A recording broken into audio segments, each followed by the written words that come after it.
তারপরেই সেই ডাইনি গাছের ডাল থেকে সোজা নেমে আসে একদম তাদের সামনে। কি ভয়ঙ্কর তার চেহারা! বান্টি গরমের ছুটিতে প্রতি বছরই শান্তিপুর গ্রামে তার কাকার বাড়িতে ঘুরতে আসে। কাকার দুই ছেলে মেয়ে, জিৎ ও মিমি। তাদের সাথে বান্টির খুব ভাব। একদিন বিকেল বেলায় যখন তারা তিনজনে মিলে পুকুর পাড়ে বসে গল্প করছিল, তখন হঠাৎ আকাশ কালো মেঘে ঢেকে যায়, আর কিছুক্ষণের মধ্যেই কাল বৈশাখীর ঝড় ওঠে। এই বান্টি, আম কুড়োতে রামরতন বাবুর বাগানে যাবি নাকি? গেলে মন্দ হয় না, হিমসাগর গুলো বেশ রং ধরেছে, চল যাই। কিন্তু দাদা, রামরতন বাবুর বাগান? রামরতন বাবু তো বেশ কয়েক বছর আগে মারা গেছে।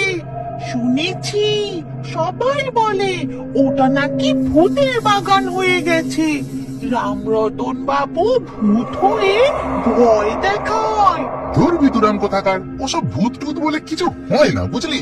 ওসব মনের ভুল। দাদা, মল্লিক বাবুর বাগানে তো ভালোই আম হয়েছে, ওখানে চল না।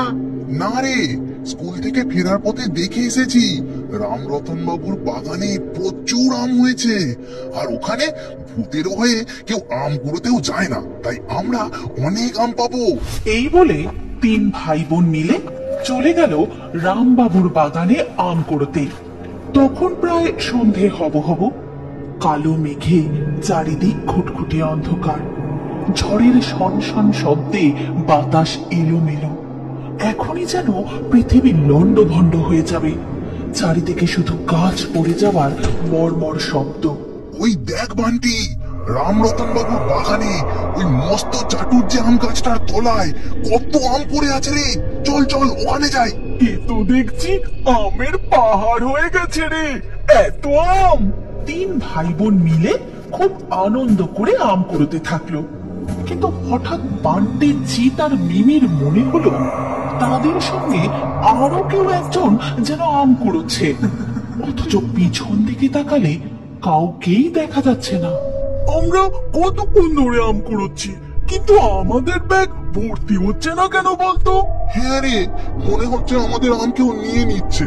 যতই কুড়োচ্ছি ব্যাগ কিছুতেই ভর্তি হচ্ছে না। কে এমন করছে বলতো? আর মনে হচ্ছে আমাদের পেছন পেছন যেন আরো কেউ আম কুড়োচ্ছে। দাদা, আমার না খুব ভয় ভয় করছে, চল না আমরা এখান থেকে পালিয়ে যাই, আর আম পেয়েছি তাতেই হয়ে যাবে। তারপর জিৎ বান্টি ও মিমিকে নিয়ে আম কুড়োতে কুড়োতে বাগানের আরো ভিতরে চলে যায়। কাল বৈশাখীর ঝড়কে উপেক্ষা করে তিন ভাই বোন আম কুড়োতে থাকে। কিছুক্ষণের মধ্যে শুরু হয়ে যায় টুকটাক করে দু এক ফোঁটা বৃষ্টি। এই দাদা, এবার তো বৃষ্টিও শুরু হয়ে গেল। চল না দাদা, আমরা এখান থেকে চলে যাই। মিমির কথা শেষ হতেই তারা ঝড়ের শোঁ শোঁ শব্দের মধ্যে শুনতে পায় দূরে কে যেন গান গাইছে। কে জেগে আছো, শুনেছ কি তার নুপুরের আওয়াজ? এসে গেছে, সে এসে গেছে। আর মাঝে মধ্যে সেই গান থেমে গিয়ে শোনা যায় কান্নার শব্দ।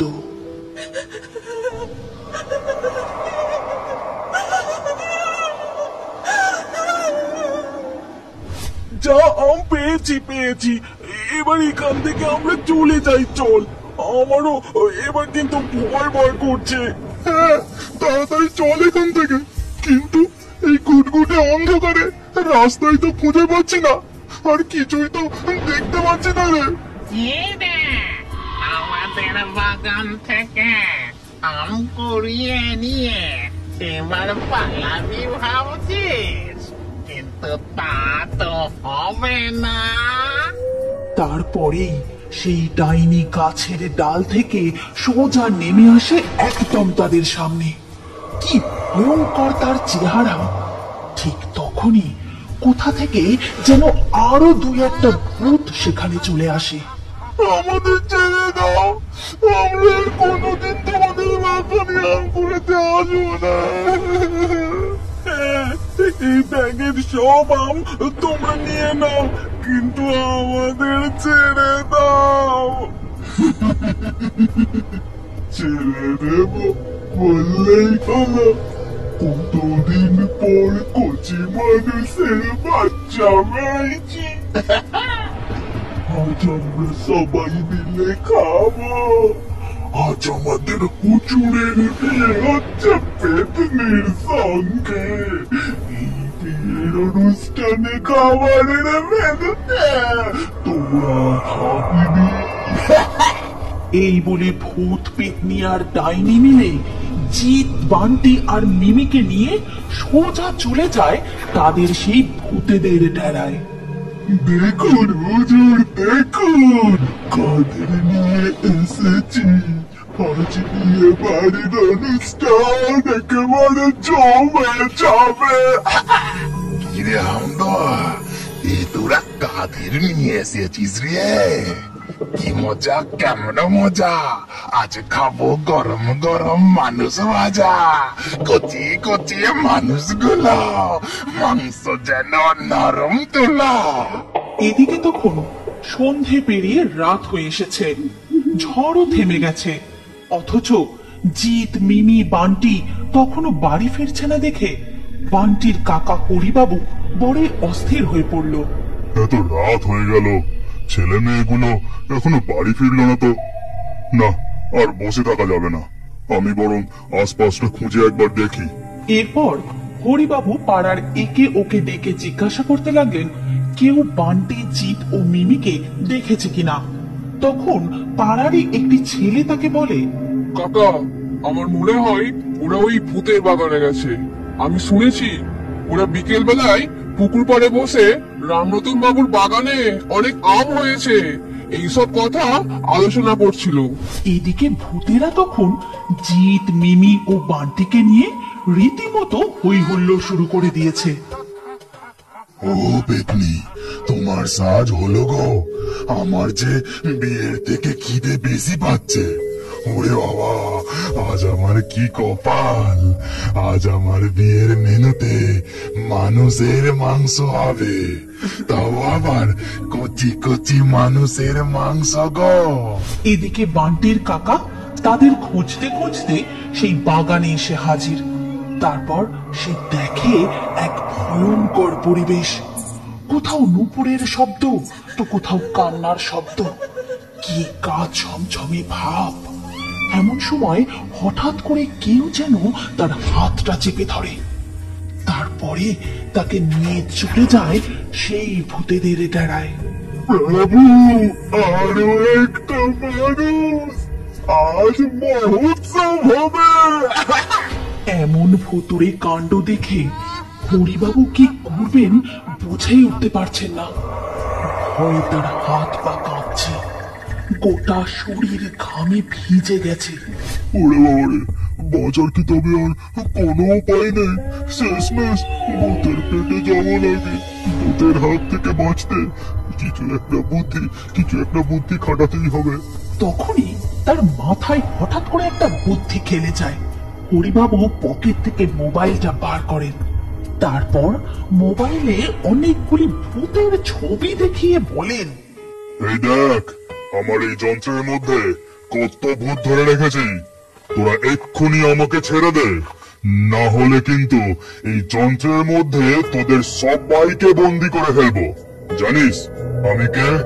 আমার শক্তি কতখানি?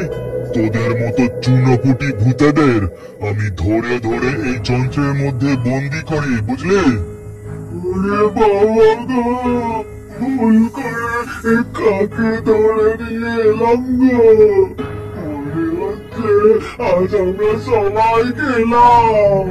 এরপরই হরিবাবু বেশ কিছু শুকনো লঙ্কা আর সর্ষে পুড়িয়ে ধোঁয়া দেন আর মুখে বিড়বিড় করে নকল মন্ত্র জপতে থাকেন।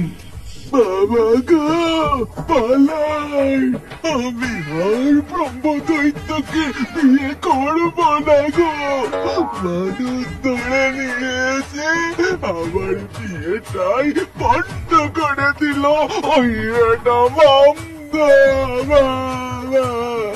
মনে হচ্ছে আমার বিয়েটা পণ্ড হয়ে গেল, বিয়েটা আর হলো না, সব আয়োজন বৃথা।